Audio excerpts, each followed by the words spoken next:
Assalamu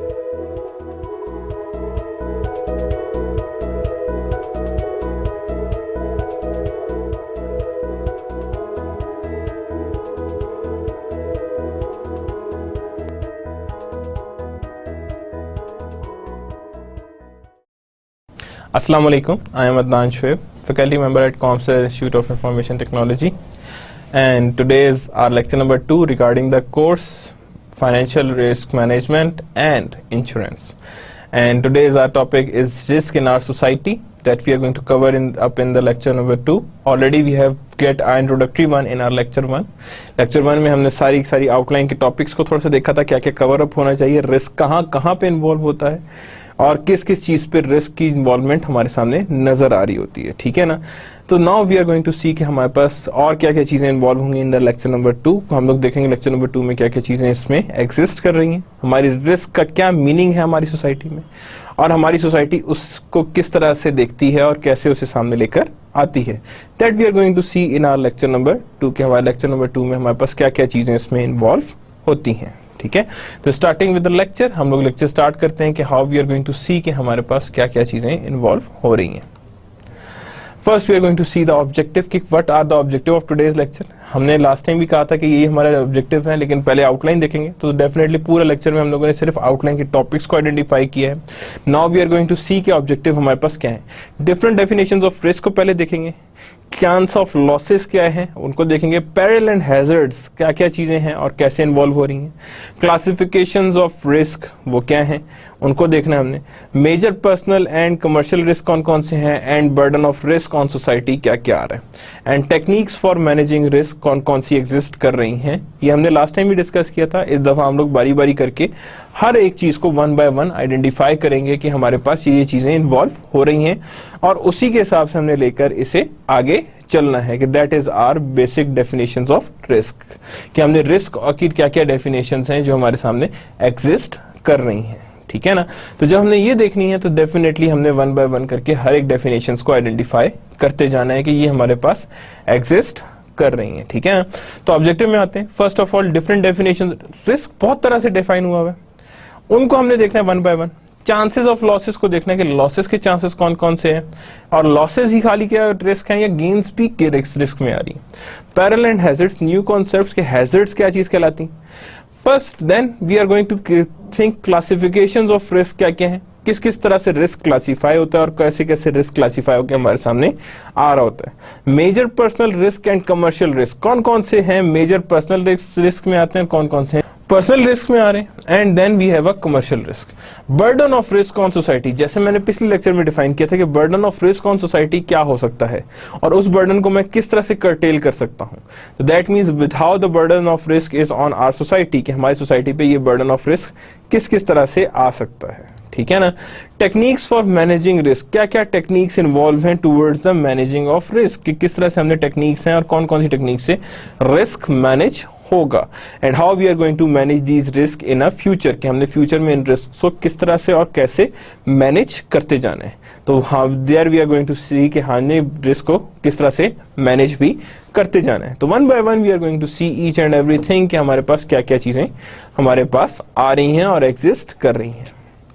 first of all talking about different definitions of risk, different definitions of risk कौन कौन सी exist कर रही है। First, risk uncertainty concerning to the occurrence of loss, कि कितनी अनसर्टेनिटी एग्जिस्ट करती है towards the occurrence of loss, कि कितनी अनसर्टेनिटी है जो हमें लॉस की तरफ ले जा सकती है और लॉस की तरफ लेकर जाएगी।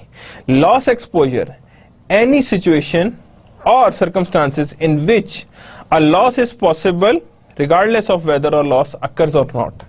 ये कहता है कोई भी ऐसी situation, any situation or circumstances in which a loss is possible regardless of whether is loss occurs or not. ये लॉस जो है पॉसिबल हो, क्या पता लॉस अकर होता है या नहीं होता, may be loss is possible और loss is not possible, but loss में अकर और मे नॉट अकर, कि कई दफा लॉस अकर हो जाता है, कई दफा लॉस अकर नहीं हो रहा होता। तो जब लॉस अकर नहीं हो रहा होता then how we are going to see that, हम लोग उसे किस तरह से और कैसे आइडेंटिफाई करके आगे लेकर चलते हैं, ठीक है ना। दो तरह के नॉर्मली रिस्क आ रहे होते हैं. One is known to be as objective risk and other one is known to be as a subjective risk. Objective risk is defined as a relative variation of actual loss from a expected loss. That is known to be as a objective loss. कि जब भी variation आ रही है मेरे actual loss और expected loss में, तो उसे हम कहेंगे ऑब्जेक्टिव रिस्क. क्या कहेंगे उसे हम? That is known to be as are objective risk. कि हमारे पास ऑब्जेक्टिवली वो रिस्क आइडेंटिफाई हो रहे हैं. It can be statistically calculated using a measure of dispersion. किस तरह कैलकुलेट हो सकता है? It could be statistically calculate करना है using the measure of dispersion. की जिस तरह भी मेजर ऑफ डिस्पर्शन है हमने उसी तरह से स्टैटिस्टिकली कैलकुलेट भी करते जाना है कि ये हमारे पास कैलकुलेट हो रहे हैं और उसी हिसाब से हम उसे कैलकुलेट करके आगे भी लेकर चलेंगे. ठीक है ना? तो यानी it can be statistically calculated, यानी हम लोगों ने इसमें स्टैट्स की यूज करनी है और डिस्पर्शन और स्टैंडर्ड डेविएशंस कैलकुलेट करनी है. Because with standard deviations and calculations that we are going to see कि हाँ जी हमारे पास इतनी लॉसेस एग्जिस्ट कर रहे हैं. ठीक है ना? Then another type is the subjective risk. क्या चीज आ रही है? सब्जेक्टिव रिस्क आ रहा है. Is defined as uncertainty based on person's mental condition or state of mind. कि जो अनसर्टेनिटी आ रही है because of person's mental condition or state of mind. कि किसी चीज को कोई means your mental state is that one कि वो चीज को एक्सेप्ट नहीं कर रहा. So that means it is known to be as your mental state. क्या कहेंगे उसे हम? ये मेंटल स्टेट है आपकी, और मेंटल स्टेट उसी हिसाब से वर्क कर रही होती है और conditions of state of mind भी उसी हिसाब से वर्कआउट कर रहा होता है. That is defined as uncertainty based on person's mental condition or state of mind. कि उसकी जो भी स्टेट ऑफ माइंड है हम उसी के हिसाब से उसे आगे लेकर चल रहे हैं. Two persons in a same situation में have different perception. Definitely. For example, मैं एग्जाम्पल लेता हूं. दोनों सेम कंडीशन में है, मे बी एक जो हो वो रिस्क अवर्सर हो, मे बी एक जो है वो रिस्क इंडिफरेंस हो. जिसमें हमने कहा था कि हर बंदे का रिस्क स्टार्टिंग या रिस्क नेचर या रिस्क टेकिंग डिफरेंट लेवल की होती है. क्या होती है उसकी? रिस्क नेचर, रिस्क लेवल या रिस्क टेकिंग डिफरेंट लेवल की होती है. यानी डिफरेंट लेवल पे वो रिस्क टेक आउट कर रहा होता है, यानी डिग आउट कर रहा होता है. जब वो डिफरेंट लेवल के रिस्क टेक आउट कर रहा होता है तो डेफिनेटली उनकी नेचर भी क्या होती है? ओवरऑल वेरीड आ रही होती है नेचर. यानी वेरीड नेचर के हिसाब से ही वो आगे चल रहे होते हैं. और जितनी वो वेरीड नेचर के हिसाब से चल रहे होते हैं उसी हिसाब से वो आगे भी लेकर जा रहे होते हैं. High subjective risk often result in conservative behaviour. बहुत ज्यादा सब्जेक्टिव रिस्क जो होता है वो ज्यादातर तब आता है जब एक इंसान बहुत ज्यादा कंजर्वेटिविज्म में का शिकार होता है. कंजर्वेटिव रिस्क होते हैं. यानी फॉर एग्जाम्पल मैं यहाँ पे एक चीज कहता हूँ, मैं कहता हूँ कि ठीक है जी, एक पर्सन है वो कहता है यार ठीक है उसके पास बहुत पैसे हैं, बट स्टिल वो कहता है नहीं यार डूब ना जाए, ऐसा करो थोड़े से यूज करना.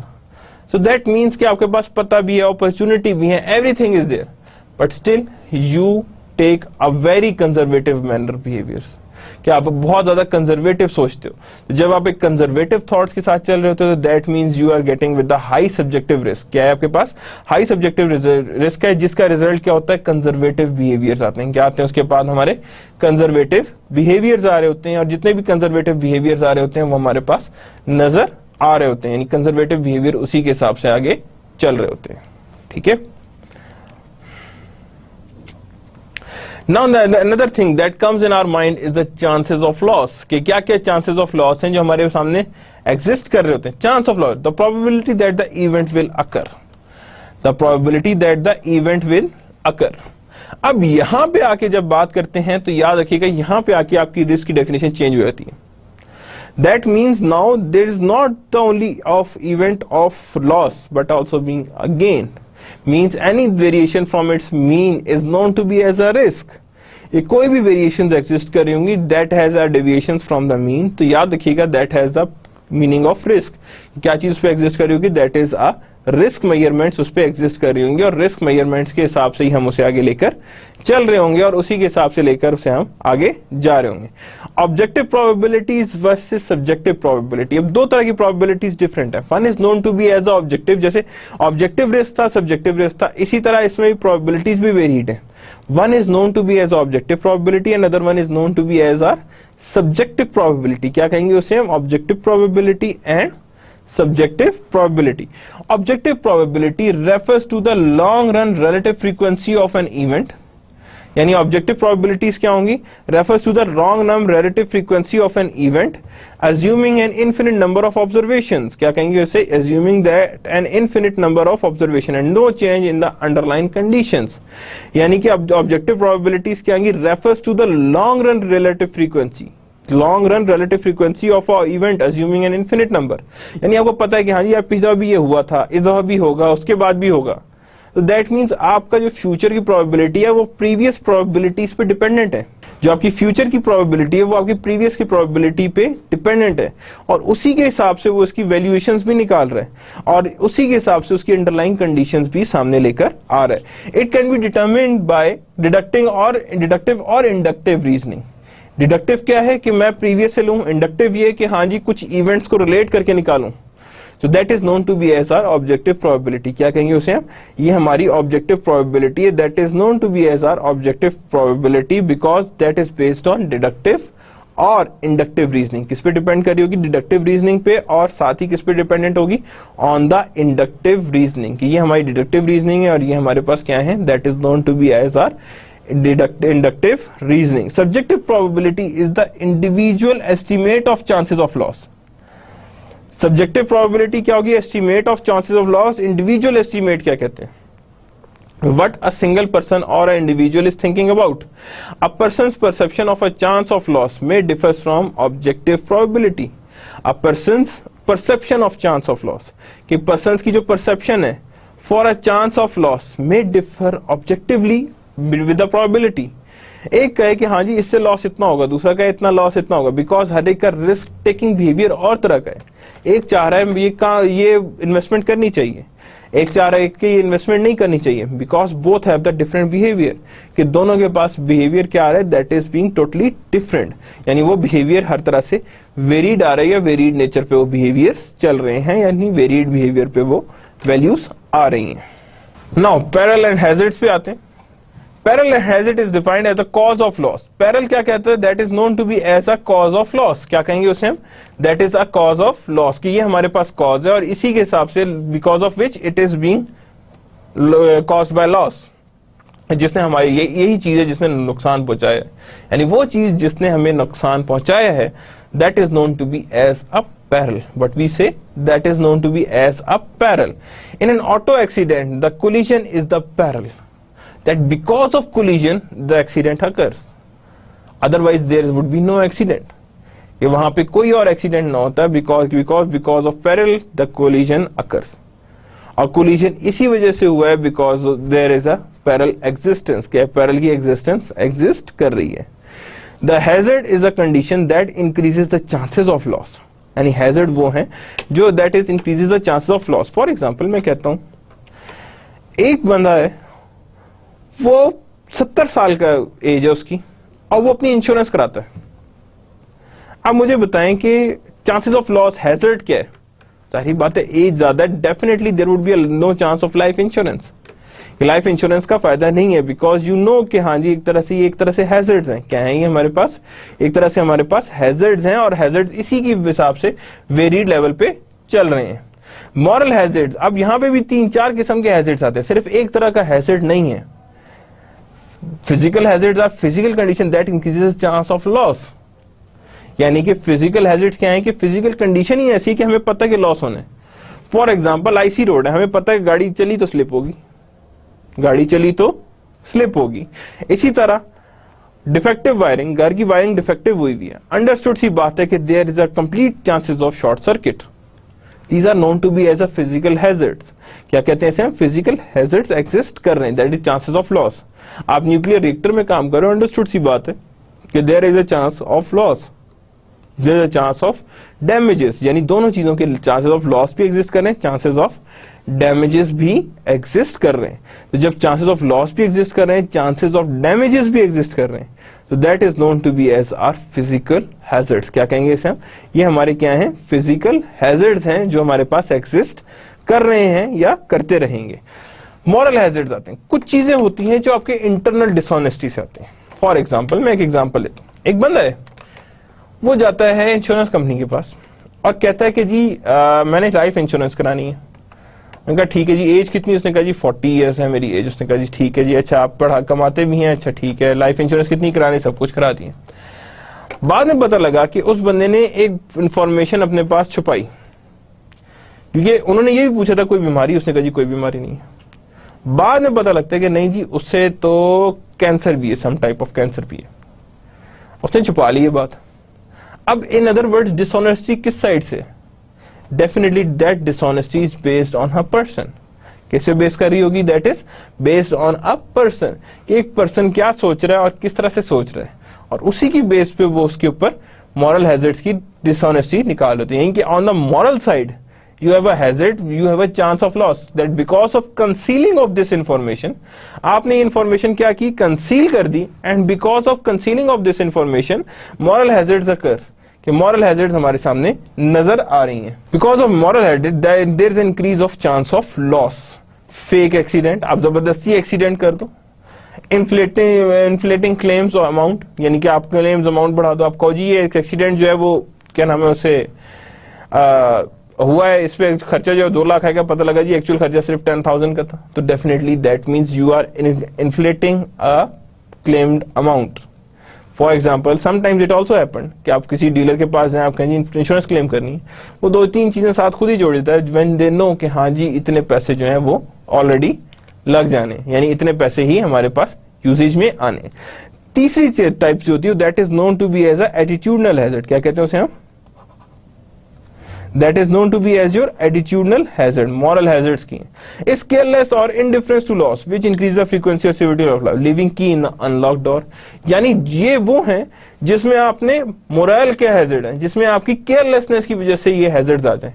पता है गाड़ी जो के अंदर ही चाबी छोड़ दी, कोई उठा के ले जाए, कोई चोरी कर ले, it could be to do anything, यानी carelessness on your side, that is known to be as a hazard, that is moral hazard। क्या कहते हैं हम?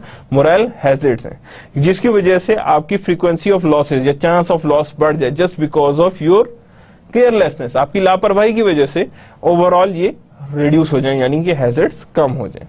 लीगल हैजर्ड्स एग्जिस्ट कर रहे होते हैं, refers to the characteristics of a legal system or regulatory environment. यानी अभी किसी कैरेक्टरिस्टिक्स की बात हो रही है, लीगल सिस्टम की कैरेक्टरिस्टिक्स की बात हो रही है और रेगुलेटरी एनवायरनमेंट की बात हो रही है। किसकी बात हो रही है? लीगल सिस्टम्स की बात हो रही है और रेगुलेटरी एनवायरनमेंट की बात हो रही है। That increase the chance of loss. क्या किस चीज का इंक्रीज कर देता है? That is a chance of loss. जब वो चांस ऑफ लॉस इसका क्या करता है? बढ़ा देता है। That means that is known to be as our legal hazards. क्या कहते हैं उसे हम? That is known to be as our legal hazards that increases the chances of losses और damages award to the liability lawsuits. कि liability lawsuits हैं उसके ऊपर हमारे पास एग्जिस्ट कर रहा होता है यही मोरल हैजर्ड्स, और मोरल हैजर्ड के साथ साथ लीगल हैजर्ड्स भी एग्जिस्ट कर रहा होता है। That is refers to the characteristics of a legal system. क्या चीज एग्जिस्ट कर रही होती है? That is based on legal system. अब फॉर एग्जांपल लीगल हैजर्ड्स क्या हैं? दैट मींस के रेगुलेटरी एनवायरनमेंट जो है वो चांस ऑफ लॉस बढ़ा दें। फॉर एग्जाम्पल आप कहते हो जी कि मैं जो हूं वो license, for example there certain law, जो एक लॉ आता है और उसमें वो ये कहता है कि फॉर एग्जांपल कि वो कहते हैं जी कि अच्छा ठीक है जी लाइसेंस, ड्राइविंग लाइसेंस सिस्टम जो है वो खत्म कर दिया जाए।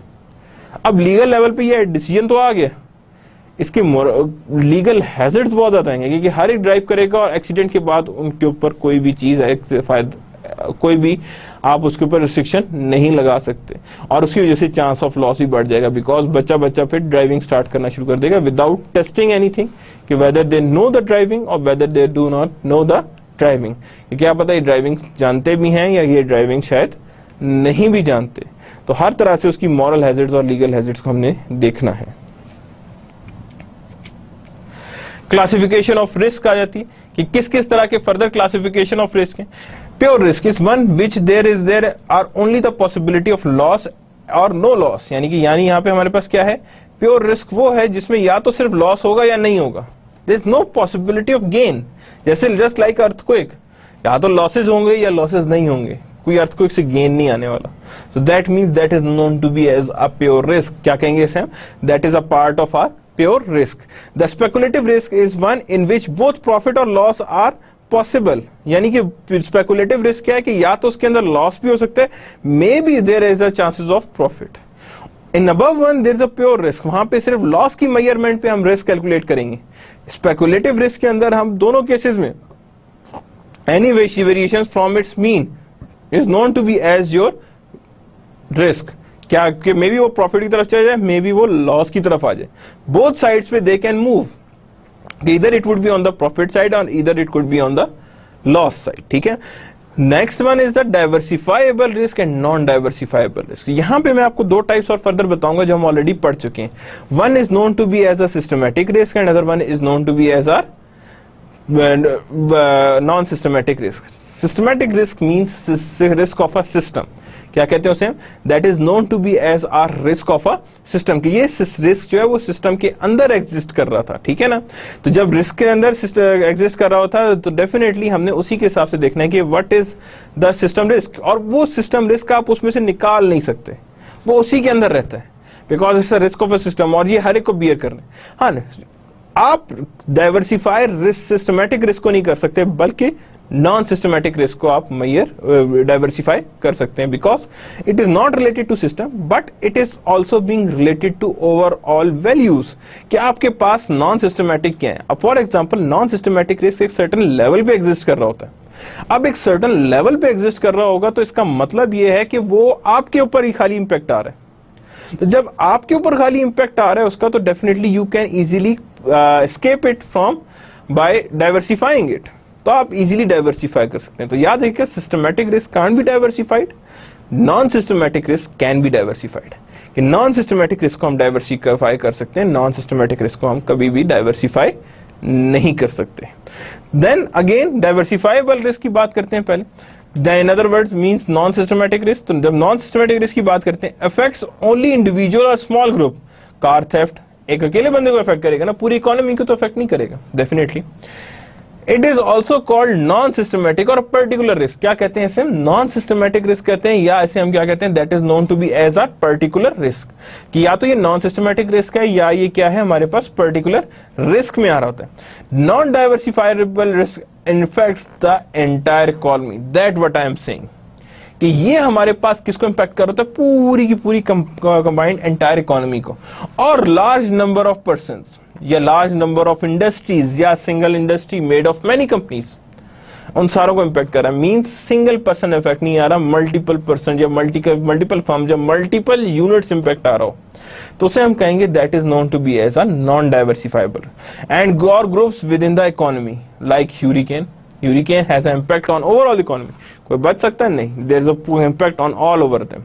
It is also called systematic risk और अ फंडामेंटल रिस्क। क्या कहते हैं same? It is also being known to be as our fundamental risk कहते हैं, या इसे साथ साथ एक और टाइम भी देते हैं, that is known to be as a fundamental risk. क्या कहते हैं उसे हम? फंडामेंटल रिस्क भी है। गवर्नमेंट असिस्टेंस में भी necessary to insure non diversifiable risk, यानी कि हमारे पास गवर्नमेंट की असिस्टेंस भी रिक्वायर्ड है to insure the non diversifiable risk.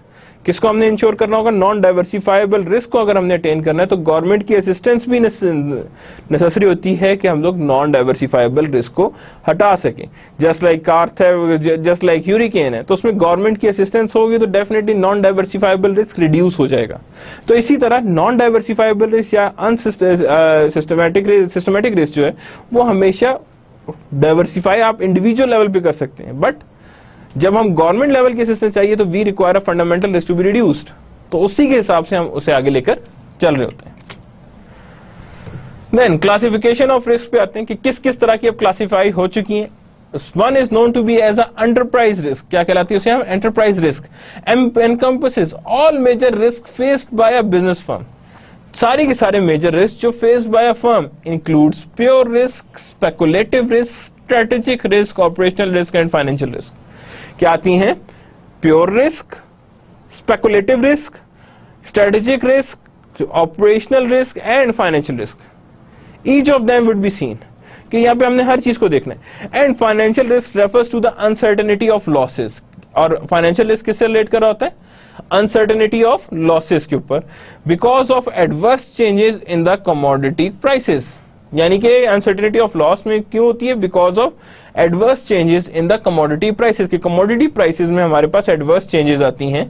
And interest rate there is exist foreign exchange rates and value of money. और फाइनेंशियल रिस्क याद रखिएगा, इनकी वजह से आता है। One is known to be the commodity prices, interest rate, foreign exchange and value of money. These are the 4 things जिसकी वजह से हमारे पास फाइनेंशियल रिस्क आता है। हाँ, सबसे ज्यादा जो इसकी इंपैक्ट आता है that is because of interest rate. किसकी पे आता है impact? Because of interest rate की वजह से ये चीज एग्जिस्ट कर रही होती है। Enterprise risk management combines into a single uniform treated program. अब यहाँ पे क्या आ रहा है?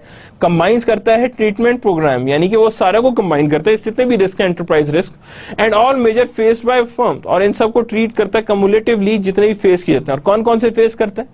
प्योर रिस्क, स्पेकुलेटिव रिस्क, कौन कौन से आ गया? Pure risk, speculative risk, strategic risk, कौन सा आ गया? ये स्ट्रेटेजिक रिस्क आ गया, ऑपरेशनल रिस्क आ गया एंड फाइनेंशियल रिस्क आ गया। Pure risk, speculative risk, strategic risk, operational risk and financial risk. Pure risk हम पढ़ चुके हैं, स्पेकुलेटिव रिस्क भी समझा दिए, फाइनेंशियल रिस्क भी आ गया। What is meant by operational risk? Operational risk is actually known to be as your business risk. क्या कहेंगे? ये क्या चीज है हमारे पास? That is known to be as your business risk. कि business risk is actually known to be as your operational risk. क्या कहलाएगा वो? ये हमारे पास ऑपरेशनल रिस्क है जिसके ऊपर हमारे पास रिस्कीनेस हमारी बेस कर रही है। एंड साथ ही हमारे पास क्या चीज आ रही है? Strategic risk. कि आपकी स्ट्रेटेजिक बेस पे कौन कौन से रिस्क इन्वॉल्व हो रहे हैं। For example, there are many thing that are involve on the strategic risk level. आप कोई न्यू चीज मार्केट में अनाउंस कर रहे हैं। फॉर एग्जाम्पल, जैसे अगर मैं बात करता हूं, एक स्ट्रेटेजी है। For example, there is a island that exist. उधर पे एक दो मैनेजर जाते हैं। एक जाता है, वो देखता है कि वहां पे जितने भी लोग रह रहे हैं वो सारे सारे दे लिव विदाउट शूज, वहां पे शूज नहीं पहनते। दूसरा मैनेजर भी ये देखता है कि वहां पे कोई शूज के साथ नहीं। दोनों आते हैं मैनेजर, अपनी अपनी फर्म्स को डिफरेंट बात बताते हैं। एक कहता है कि वहां पे कोई डिमांड नहीं है, वहां पे कोई शू नहीं पहनता। Now this person is a risk averser, risk avoider. दूसरा बंदा कहता है नहीं, वहां पे बहुत डिमांड है, वहां किसी के पास जूते नहीं है, we have to introduce a shoe over here. अब वो किसकी बात कर रहे हैं? वो एक तरह से रिस्क भी ले रहा है और रिस्क टेकर भी है वो, कि क्या पता वहां पे लोग पहने या ना पहने, लेकिन उसने अपॉर्चुनिटी गेन कर ली। So that means these are known to be as your strategic risk. ये हमारे पास क्या चीज आती है? These are known to be as a strategic risk. और strategic risk, operational risk, financial risk, pure risk, speculative risk, ये सारे मिलके क्या बना रहे होते हैं? complete enterprise risk। और इसी को हम लोग मैनेज करते हैं तो कहते हैं एंटरप्राइज रिस्क मैनेजमेंट। क्या कहते हैं इसे हम? Enterprise risk management. की जब भी हम एंटरप्राइज की रिस्क को मैनेज करेंगे तो these things are being involved, कि हमारे पास कौन कौन सी चीजें इन्वॉल्व हैं और किस किस तरह से हमने इनकी रिस्कीनेस को रिड्यूस करना है या हमने इसको किस किस तरह से वेरिएट करना है। तो दैट मींस प्योर रिस्क, वो अब ऑलरेडी आप लोग जानते हैं प्योर रिस्क क्या है? That is totally have a loss और no loss. Speculative means that gains are also being involved. Strategic अभी बताया। Operational is known to be as also known to be as a business risk. क्या कहते हैं उसे हम? That is known to be as your business risk. And financial risk involve many type of things: time value of money, foreign exchange risk, commodity prices and all that. These are involved when we talk about a financial risk. Major personal risk and commercial risk, यानी कि major personal risk कौन कौन से involve होते हैं और commercial risk इसमें कौन कौन से इन्वॉल्व होते हैं। Personal risk involve the possibility of losses और reduction in the extra income. अब यहाँ पे क्या कर रहा है? पर्सनल रिस्क क्या है? Involve the possibility of loss. किसकी बात कर रहा है वो? पॉसिबिलिटी ऑफ लॉस और reduction in income, extra expense और depletion of financial assets. These are known to be as a personal expense. की पॉसिबिलिटी ऑफ क्या है? लॉस है, इनकम रिड्यूस कर जाए या डिप्लीट कर जाए आपके financial instruments. These are all being known to be as your personal risk. Premature of the death of the family head, that is also being there, that is a personal risk. Insufficient income during retirement, कि during retirement there is insufficient income, कि आपकी retirement करीब आ गई but the income is not enough for you to live there. Most workers are not saving enough for a comfortable retirement. कुछ workers बिल्कुल save नहीं कर रहे होते हैं फॉर अ कंफर्टेबल रिटायरमेंट, की रिटायरमेंट कंफर्टेबल नहीं होती, वो बहुत ही जिसे कहते हैं ना कि नॉट सेविंग टू मच, यानी सेविंग ज्यादा नहीं आती for the comfortable retirement. Retirement comfortable नहीं होती और उसके लिए रिटायरमेंट भी सही नहीं होती। Poor health, catastrophic medical bills and loss of earned income, यानी आपकी पुअर हेल्थ है, बहुत बड़े यानी कि आपके पास बिल आ रहे होते हैं, मेगा किस्म के मेडिकल बिल आ रहे हैं और उसकी वजह से आपके पास अर्न इनकम लॉस में जा रही होती है। और इनवॉलंटरी अनएम्प्लॉयमेंट भी आती है, sometimes known to be as involuntary unemployment. Involuntary क्या होती है कि जो आप चाह रहे हो काम कर रहे हो but there is no jobs, that just like in the Pakistan, कि आप काम करना चाह रहे हो बट जॉब यहाँ पे एग्जिस्ट नहीं कर रही। तो ये क्या है, these are known to be as जो पर्सनल रिस्क। क्या कहलाती है यहाँ पे, ये पर्सनल रिस्क है, जिसके अंदर हमारे पास पर्सनल लेवल की वैल्यूज को देख रहे होते हैं। प्री मैच्योर डेथ्स हो जाती हैं डेफिनेटली, जिसमें आपको पता है कि आपके पास फैमिली हेड ही अर्नर था, उसके अलावा कोई और हेड अर्नर नहीं था, लेकिन अभी आपके बच्चे छोटे हैं but you have to live with it. Insufficient income है, आप ठीक है जी, आप इनकम है, इनकम इतनी नहीं है कि जिसमें आपका आगे का लाइफ गुजर सके। That means that is on the retirement that exist, because लोग नॉर्मली सेव भी नहीं कर रहे थे जस्ट बिकॉज कि उन्हें पता होता है कि हाँ जी रिटायरमेंट के बाद जो उनको बेनिफिट मिलेगा वो कुछ किसी चीज के बराबर होगा। Another thing is the poor health. Poor health आ गई, कैटास्ट्रोफिक मेडिकल बिल्स आ गए, and loss of earn income, कि अर्न इनकम आपकी लॉस हो जाएगी। And that these all are known to be as a personal risk. क्या कहते हैं इसे हम, पर्सनल रिस्क है। इनवॉलंटरी अनएम्प्लॉयमेंट है, क्या है ये हमारे पास, इनवॉलंटरी अनएम्प्लॉयमेंट है, कि ये हमारे पास जो अनएम्प्लॉयमेंट है ये इनवॉलंटरी आ रही है। इसके ऊपर there are many other things that are being involved for making it voluntary one. Now exhibit 1.1 reported total savings and investment among those responding by age। वो कह रहा है कि reported total savings and investment among those responding by age, कि कितनी कितनी incomes report हुई। अब ये देखिए यहाँ पे क्या है, all workers ages from 20 to 25 to 34, ages 35 to 44, ages 45 to 54 and age 55 to plus। First of all आते हैं less than 10,000 income. Less than कितनी है, $10,000 इनकम। 40% वर्कर्स जो हैं उनकी लेस देन 10,000 है। ऑल वर्कर्स में एज इनकी 25 से 34 या 53 है। These are known to be as a 37, these are known to be as a 36, these are known to be as a 30%। क्या आ रही है हमारे पास, these are known to be as a 30%।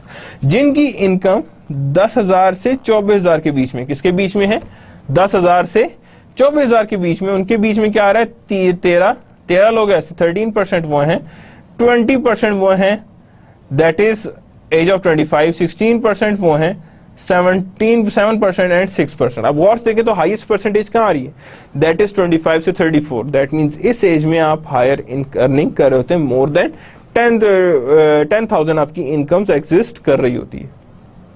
Next भी आते हैं।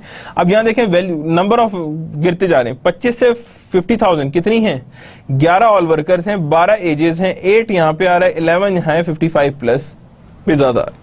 अब इसका मतलब ये कि विद द एज आप एक्सपीरियंस गेन कर रहे होते हो, आपकी इनकम भी बढ़ रही होती है। तो इसीलिए 55 प्लस में ही सबसे ज्यादा लोग हैं जो इतनी अर्निंग्स पे बैठे हैं, जो इतनी अर्निंग्स ले रहे हैं या इतनी अर्निंग्स अचीव कर चुके हैं, ठीक है।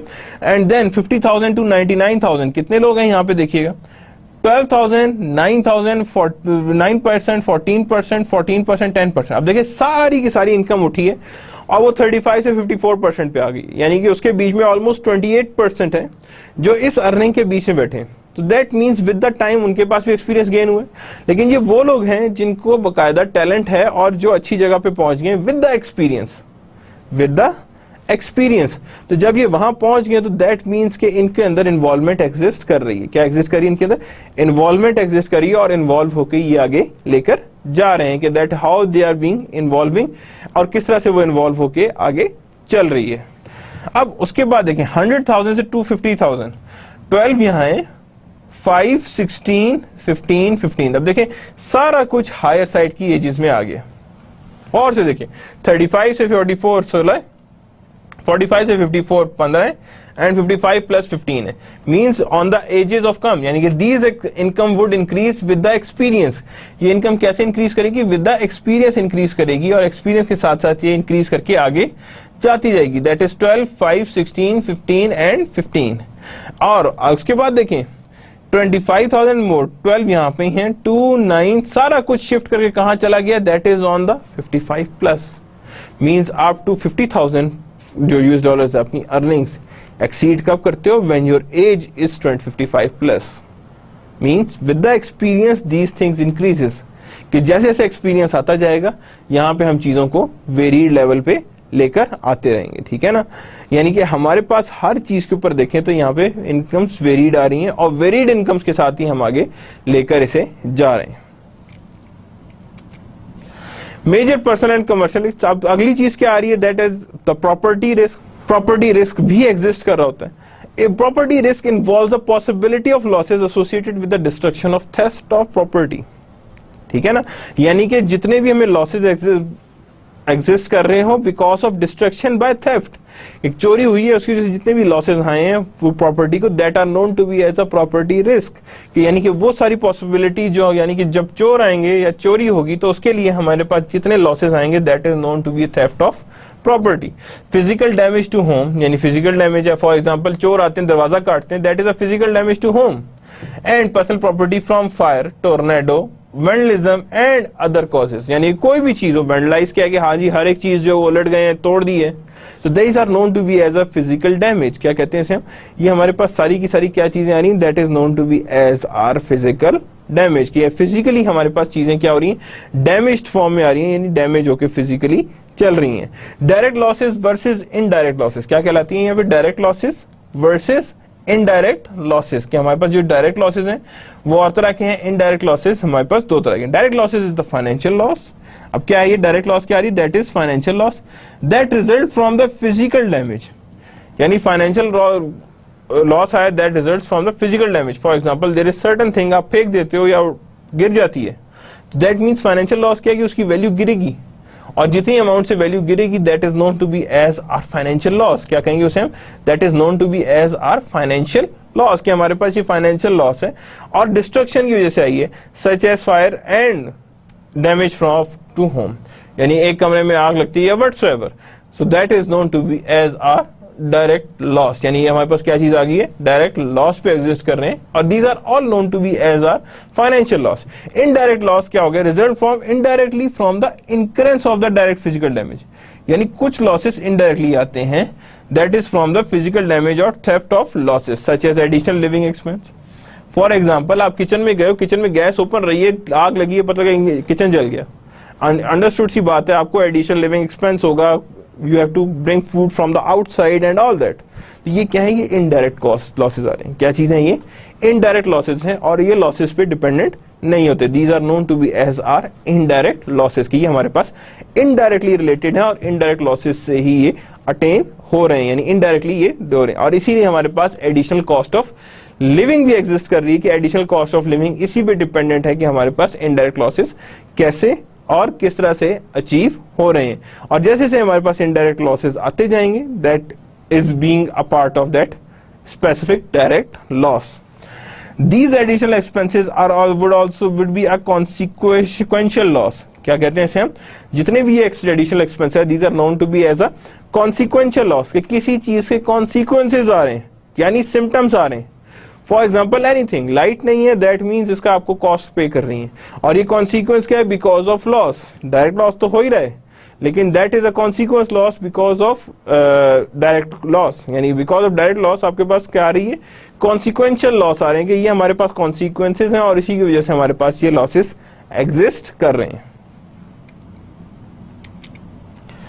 Now major personal risk and commercial में आता है लायबिलिटी रिस्क एग्जिस्ट करते हैं। Liability risk are there involves the possibility of being held liable for bodily injury और प्रॉपर्टी डैमेज और समवन एल्स। अब यहां पे क्या कह रहे हैं, involves the possibility of being held liable for a bodily injury और property damage to someone else. कि आपको लायबल किया जा रहा है कि हाँ जी ये इंजरी या ये losses are because of you, these are known to be as a liability risk, जिसमें आपके ऊपर लायबिलिटी जनरेट की गई कि that is because of liability risk और प्रॉपर्टी डैमेजेस। क्या चीज, liability risk and property damages to someone else. किसी और को जब आप प्रॉपर्टी डैमेजेस या समवन एल्स दे रहे हैं तो दैट मींस कि आपके पास प्रॉपर्टी रिस्क आ रही है या प्रॉपर्टी रिस्क एग्जिस्ट कर रही है। There is no maximum upper limit with respect to amount of loss. जब हम बात करते हैं लायबिलिटी रिस्क की तो there is no upper limit, upper limit पे कोई भी चीज एग्जिस्ट नहीं कर रही होती, और with respect to amount of loss, कि जितनी भी अमाउंट ऑफ लॉस है उसमें कोई भी अपर लिमिट एग्जिस्ट नहीं कर रही होती। The lean can be placed on your income and financial asset, defence cost can B enormous. अब लीन क्या है कि आप उसके ऊपर उसकी जो प्रॉपर्टी है या उसकी वो प्रॉपर्टी जो आपके पास इंटेंजिबल फॉर्म में, उसे आप लीन मार्क करके प्लेज कर लें। तो उसका मतलब क्या है कि आप प्लेस्ड ऑन योर इनकम पे भी प्लेस करना है और फाइनेंशियल एसेट्स भी। तो these are known to be as a liability risk to recover the loss from its intangible assets और from its income. Defence cost can be enormous, कि जितनी भी डिफेंस कॉस्ट आ रही है दैट कैन बी इनॉर्मस, कि हमारे पास जितनी भी आ रही है डिफेंस कॉस्ट उसमें एक लेवल है जिसके बाद वो काफी ज्यादा नजर आती है कि यानी इतनी लॉसेस हमारे सामने एग्जिस्ट कर रहे थे और इतने हमारे पास लॉसेस हैं। The next one is the commercial risk. Commercial risk क्या होता है और कैसे वर्क कर रहा होता है? पर्सनल रिस्क देख लिया हमने, commercial firm faces a variety of pure risk. Pure risk बहुत सारे होते हैं कि या तो लॉस होगा या लॉस नहीं होगा, there is no concept of being gain, that can have serious financial consequences if loss occur. यानी उसके पास क्या होगा? सीरियस फाइनेंशियल कॉन्सिक्वेंसेस आते हैं if a loss occurs. For example firms faces variety of pure risk that can have serious financial consequences. सारी बातें, क्लाइमेटी आ गई और कोई भी ह्यूरिकेन आ गया, उसके कॉन्सिक्वेंस ऑफ लॉसेस तो होंगे। उसकी वजह से प्रॉपर्टी रिस्क भी आ सकता है, लायबिलिटी रिस्क भी आ सकता है, लॉस ऑफ बिजनेस इनकम भी हो सकती है एंड अदर रिस्क भी हो सकती है। यानी प्रॉपर्टी रिस्क भी हो सकती है, लायबिलिटी रिस्क भी हो सकती है, लॉस ऑफ बिजनेस इनकम भी हो सकती है एंड अदर रिस्क भी हो सकती है। Property risk such as damage to building, furniture and office equipment. यानी प्रॉपर्टी रिस्क कौन कौन सा होगा? Such as damage to buildings. क्या है ये? Such as damage to buildings आ सकती है, जारी बात है ह्यूरिकेन आया, डैमेज टू बिल्डिंग तो आएगी। फर्नीचर एंड ऑफिस इक्विपमेंट, इनमें डैमेजेस आ सकते हैं कि फर्नीचर कौन कौन सा, जारी बात है जब आपका ह्यूरिकेन आए तो सारी चीज जो है आपके पास डिफरेंट लेवल पे डिस्ट्रॉय हो रही होगी, यानी डिफरेंट लेवल तक वो डिस्ट्रॉय होके आगे आ रही होगी। There also exists a liability risk such as suits for defective product, यानी कि suits for defective, आपने किसी को defective product बेच दिए, वो आपको जो है लॉ सूट पे आपको ले जाता है, on the base of law ले आता है, तो डेफिनेटली लाइबिलिटी रिस्क है कि may be you would lose that case और लूज दैट सूट, तो उसमें आपको क्या होगा कि you have to bear the losses और बियर द कॉस्ट और bear the fee, any type of thing that is known to be as a liability of loss, यानी कि चांसेस ऑफ लॉस है। Another one, pollution of environment, that is also being a liability risk, and sexual harassment, that is also being a part of your liability risk. Loss of business income, sometimes there is a big losses of business income, especially उन business के लिए जो seasonal trend पे base कर रहे होते हैं। किससे बेस कर रहे होते हैं? Seasonal trend पे बेस कर रहे होते हैं और seasonal level पे ही वो आगे लेकर चल रहे होते हैं। तो जब सीजनल ट्रेंड पे हो रहे होते हैं तो याद रखिएगा, when firms must shut down sometimes after a physical damage loss, यानी कि आपके पास लॉस आ रहा है, when a firm must shut down, कितने लॉस के बाद firm should be shut down, कि फर्म को हमने कितने डैमेज के बाद शट डाउन कर देना है बिकॉज ऑफ लॉसेज इतने बढ़ गए बिजनेस इनकम के कि that it can't be reduce, यानी कि उससे आप उसके बाद आप बिजनेस नहीं चला सकते। Other risk to firm includes crime exposures. Other risk क्या है टू फर्म्स? अदर रिस्क क्या है फर्म्स के? क्राइम एक्सपोजर्स हैं। क्या है ये हमारे पास? क्राइम एक्सपोजर्स हैं, ह्यूमन रिसोर्स एक्सपोजर्स हैं, सारी बात है, human risk are also there, foreign loss exposures हैं, फॉरेन एक्सचेंज की लॉसेज रह जाएंगे, इंटेंजिबल प्रॉपर्टी एक्सपोजर्स के, समटाइम्स आपको इंटेंजिबल प्रॉपर्टी के ऊपर भी एक्सपोजर्स एग्जिस्ट कर रहे होते हैं कि हमारे exposures on the base of intangible properties आ रहे होते हैं कि कितने कितने हमारे पास एक्सपोजर्स एग्जिस्ट कर रहे हैं based on our intangible properties, के हमारे पास इंटेंजिबल प्रॉपर्टीज की वजह से इतने इतने हमारे पास रिडक्शंस आ रही हैं। And exposures and government exposures are also being there, कि there exist a government exposures, कि गवर्नमेंट एक्सपोजर्स हमारे पास कितना वेरीड लेवल पे काम आ रहे हैं। Burden of risk on society, के कितना बर्डन आता है रिस्क ऑन सोसाइटी। देखिए मैंने पहले ही बात की थी कि जब भी कोई रिस्क होता है, किसी तरह का भी रिस्क होता है, अभी तो हम बात कर रहे हैं नेचुरल डिजास्टर का जिसकी वजह से रिस्क है, कोई फाइनेंशियल रिस्क भी है, तो याद रखिएगा उसका अल्टीमेट बर्डन सोसाइटी पे आता है। फॉर एग्जांपल पाकिस्तान में आईएमएफ से कर्जा ले रहे हैं, इसका इंपैक्ट अल्टीमेटली किस पे आ रहा है? ऑब्वियसली किस पे आ रहा है? हमारे सोसाइटी पे आ रहा है, बिकॉज हायर प्राइसेस हैं। कौन बियर करेगा? डेफिनेटली सोसाइटी बियर करेगी, और जब सोसाइटी बियर करेगी तो that means all the burden of risk has been transmitted to society. किस तरफ ट्रांसमिट हो गया? टूवर्ड्स द सोसाइटी के, सोसाइटी में इतना हमारे पास ट्रांसफर हो गया। So that means burden of risk on society can be increased because of these things. The presence of risk results on three major burden on society. यानी जब हम बात करते हैं the burden of presence of risk results in three major burden on society, के तीन major burdens आते हैं जो सोसाइटी पे जो एग्जिस्ट कर रहे होते हैं। In the absence of insurance, किस पे? In the absence of insurance, individuals would have to maintain a large emergency fund. यानी कि जब इंश्योरेंस नहीं होती तो इंडिविजुअल्स को इमरजेंसी फंड डेवलप करना पड़ता है अपने पास, कि जितना भी इमरजेंसी हो सकती है वो उसी की बेस पे होगी और उसी के हिसाब से चलेगी. The risk of liability lawsuit में डिस्करेज इनोवेशन, यानी कि जब आपको पता है कि हाँ जी कि अगर मैंने कुछ भी किया तो मेरे पास लायबिलिटी लॉस सूट आ जाएगा, तो दैट मीन्स आपके पास इनोवेशन तो रिड्यूस हो जाएगी, बिकॉज डर के मारे लोगों ने इनोवेशन ही नहीं करनी, जैसे चल रहा है वैसे ही रहने देने. Depriving society of certain goods and services, यानी डिप्राइविंग सोसाइटी है of certain goods and services, जहां पे वो चीजें अवेलेबल नहीं है. These are also being a part of your overall burden to society, यानी कि डिप्राइविंग सोसाइटी है ना of certain goods and services. जैसे फॉर एग्जांपल बांग्लादेश की बात करें, चावल है या तो मछली है, तो that means these are the depriving society and certain goods and services ही हैं, उनके अलावा उसके पास कुछ भी नहीं है जो उसके पास वो इजीली फर्दर अपने पास क्रॉप आउट कर सके. This causes worry and fear, यानी रिस्क जो है हमेशा क्या करता है, वरी एंड फियर को कॉज कर रहा होता है, यानी आपको वरीड हो जाते हो और फियर चार्ज हो जाता है. That is because of risk, क्योंकि रिस्क के अंदर वो चीजें इंप्रूव या इंक्रीज कर जाती हैं. टेक्निक्स फॉर मैनेजिंग रिस्क, किस किस टेक्निक से हमने मैनेज करना है रिस्क को, how we are going to manage the risk, यानी कि techniques for management of risk कैसे हो सकती हैं और किन बेसिस पे ला सकते हैं. There are 5 major methods of managing risk. 5 major methods हैं for managing the risk. One is avoidance, loss control, retention, और another 2 we are going to see in the next slide. Avoidance loss control में आता है. Avoidance में आ रहे हैं जी loss control. Loss prevention refer to the activity to reduce frequency of losses. Loss prevention में मींस वो एक्टिविटीज जो आपके पास reduction on frequency of losses हो.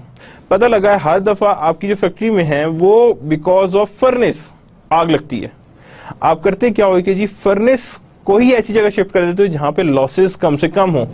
तो that means you have done the activity of loss prevention, कि आपके पास losses prevent कर गए हैं और लॉसेस कम हो गए हैं. ठीक है. Loss reduction refers to the activity to reduce the sensitivity of loss, यानी कि लॉस रिडक्शन क्या होगा, that is reduce the severity of losses, यानी reduces the activity that leads to the severity of losses, के जहां पे वो activities जो हार्डनेस ऑफ रिस्क जो है उसको रिड्यूस कर दे, यानी उसको कम कर दे. Another one is the retention. An individual or firm retain all parts or of a given risk. यानी individual क्या होता है, और a firm retains all part of giving risk. ये जितने भी retain parts होते हैं उनको reduce कर लेता है. Active retention means that the individual is consciously aware.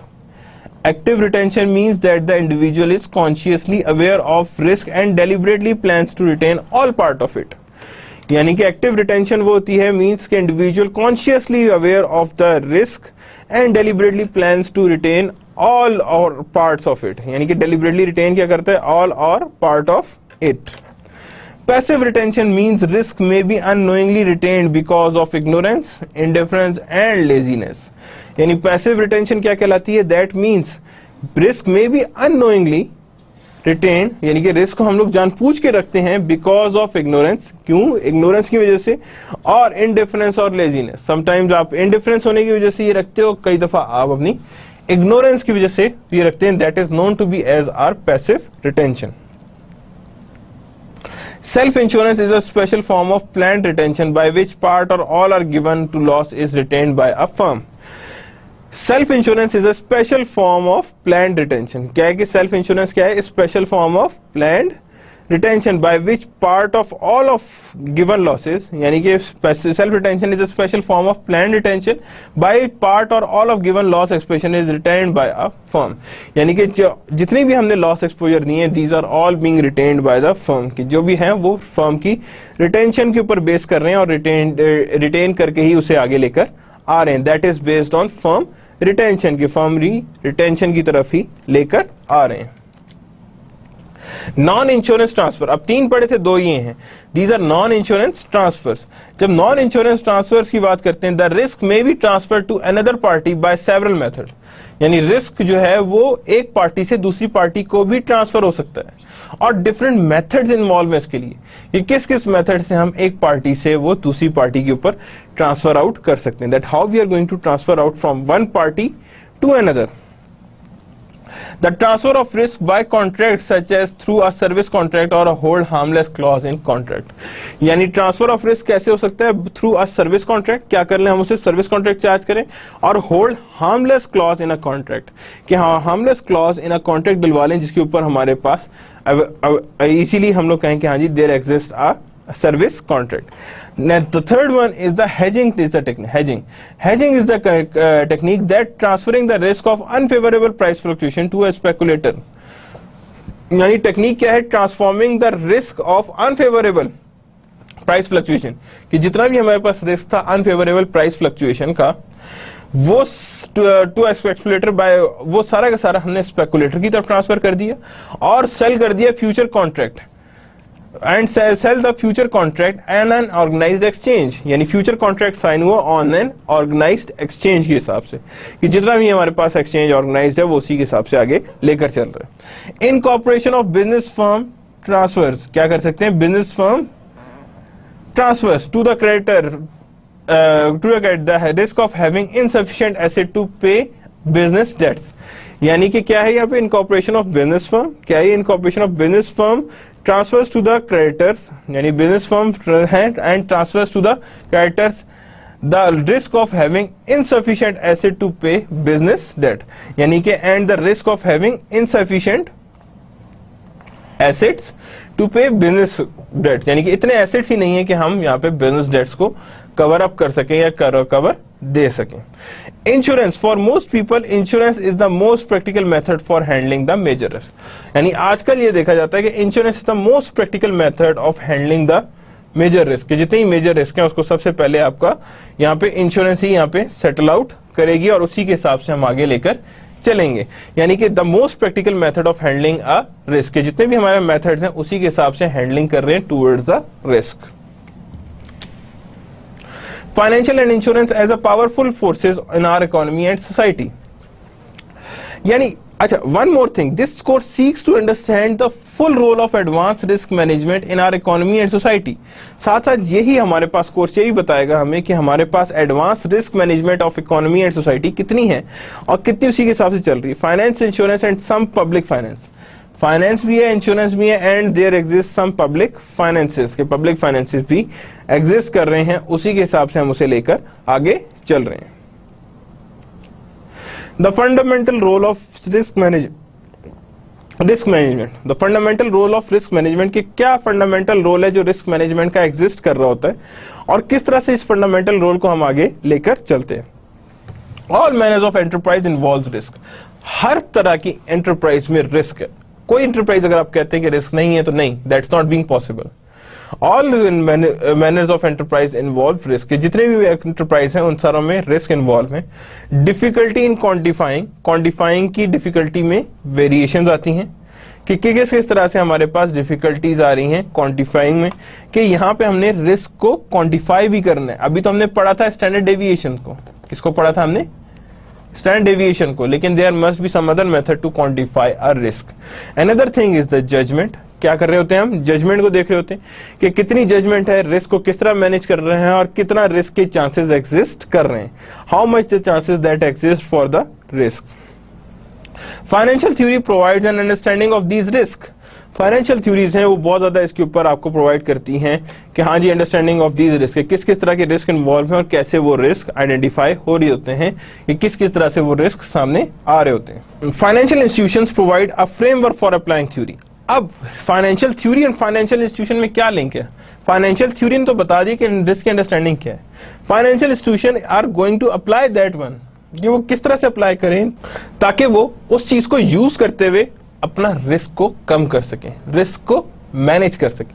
जितना भी वो रिस्क को मैनेज करेंगे उतना ही फाइनेंशियल इंस्टीट्यूशंस ग्रो करेगा ऑन डिफरेंट लेवल्स। तो means that requires a framework for applying that theory, कि उस थ्योरी को अप्लाई करने के लिए यू नीड अ फ्रेमवर्क, कि हाँ जी ये फ्रेमवर्क हो तो तब ये ठीक होगा, ये फ्रेमवर्क हो तो तब ऐसे होगा, ये फ्रेमवर्क हो तो तब ऐसे होगा। नाउ अगेन मॉरल हैजर्ड्स हम लोग एक दफा देख चुके हैं, we are going to visit it again, कि हम लोग दोबारा देखेंगे मॉरल हैजर्ड्स कौन कौन से हैं और कैसे आ रहे हैं। Example, burning down a house to collect fire insurance. आपने कहा जी मेरा घर बहुत पुराना हो गया, अच्छा रेनोवेशन करानी, आपने कहा एक काम करो घर चला दो, हमारे पास इंश्योरेंस के पैसे आ जाएंगे, हम उससे रेनोवेट कराएंगे। That is again being a moral hazard. ये भी पार्ट है किसका, मॉरल हैजर्ड्स का पार्ट है, और मॉरल हैजर्ड्स के हिसाब से ही हम इसे कहते हैं कि that is a part of not being a actual thing.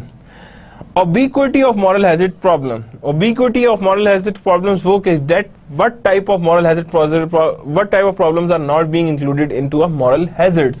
ये moral hazards में कौन कौन सी चीजें जो include नहीं हो रही थी। Practical finance has developed institutions to promote risk management while dealing with moral hazards. यानी पास practical finance जो है उसने क्या किया, has developed the institutions, उन्हें इंस्टीट्यूशन डेवलप किए to promote risk management while dealing with moral hazards, कि अपने रिस्क मैनेजमेंट को इंप्रूव करें when you are dealing with moral hazards. की जब मॉरल हैजर्ड्स की बात करें तो you have to promote risk management because it is based on risk where that is known to be as your moral hazards. Major financial sectors आ गए, securities आ गई, जैसे इन्वेस्टमेंट बैंक्स हैं, बैंक्स आ गए, इंश्योरेंस आ गए, एंड देन सोशल इंश्योरेंस आ गए। These are the major financial sectors that exist in every society. हर सोसाइटी में ये मेजर फाइनेंशियल सेक्टर्स एग्जिस्ट कर रहे होते हैं। All of these have a long history of promoting risk management. हर एक की हिस्ट्री है that they promote risk management and dealing with moral hazard, also dealing with moral hazard. They are fundamental elements of our successful modern elements, यानी कि वो risk manage भी कर रहे हैं और साथ साथ डीलिंग विद मॉरल हैजर्ड भी हैं।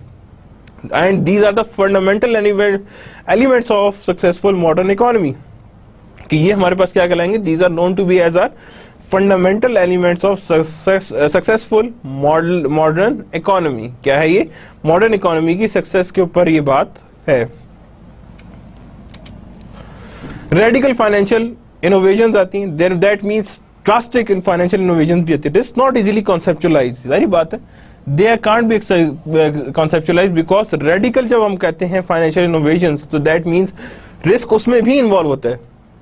जब हम कहते हैं कि risk can't be easily conceptualized, public resistance to risk management, कि कई दफा पब्लिक भी रिस्क मैनेजमेंट को रेजिस्ट कर रही होती है कि जब नहीं रिस्क हो। फॉर एग्जांपल हर कोने में हम जब रोड पे जाते हैं हर कोने में नाके लगे होते हैं, पब्लिक रेजिस्ट करती है, but still public resistance to risk management है। और रिस्क के लिए जरूरी है कि आपको पता है रेडिकल फाइनेंशियल चेंजेस आ रही हैं या रेडिकल चेंजेस आ रही हैं। Same goes with the finance, कि कोई भी फी लगती है, कोई भी ड्यूटी लगती है तो that is again public resistance to risk management, कि जब आप रिस्क को मैनेज कर रहे होते हैं तो पब्लिक उसे रेजिस्ट कर रही होती है, पब्लिक उसे रोक रही होती है और उसी की बेस पे आगे लेकर चल रही होती है। Each major risk category requires difficult institution innovation to manage. जो भी रिस्क कैटेगरी है रिक्वायर्स डिफिकल्ट इंस्टीट्यूशन इनोवेशन, कि रिस्क जब भी आप इन्वॉल्व होता है वो आपके पास डिफिकल्ट इंस्टीट्यूशन इनोवेशन आती है टू मैनेज, कि जिसे आप आराम से मैनेज नहीं कर पा रहे होते या नहीं कर सकते। Next, democratisation of finance. Trend over the centuries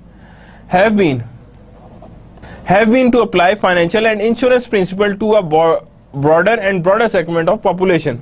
यानी कि पहले सेंचुरी क्या थी कि हाँ जी आप फाइनेंशियल एंड इंश्योरेंस प्रिंसिपल्स को ब्रॉडर सेगमेंट पे पॉपुलेशन पे अप्लाई करें।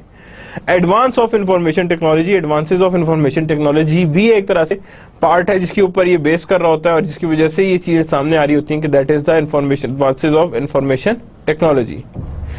Finance and psychology, the behavioural finance resolution, neighbour sec seminar on behavioural finance. ये फाइनेंस एक तरह से पूरा सेमिनार है दैट यू वुड सी कैसे आ रहा है। The revolution in the finance, अच्छा ये लिंक है, I would have suggest you to just read it out, के देखें इससे में क्या क्या चीजें। The revolution in the finance profession but not everyone has been captured by it, कि रेवोल्यूशन तो आया था फाइनेंशियल प्रोफेशन, फाइनेंस प्रोफेशन में, but not everyone has been captured by it, हर एक इसमें से कैप्चर नहीं हुआ था।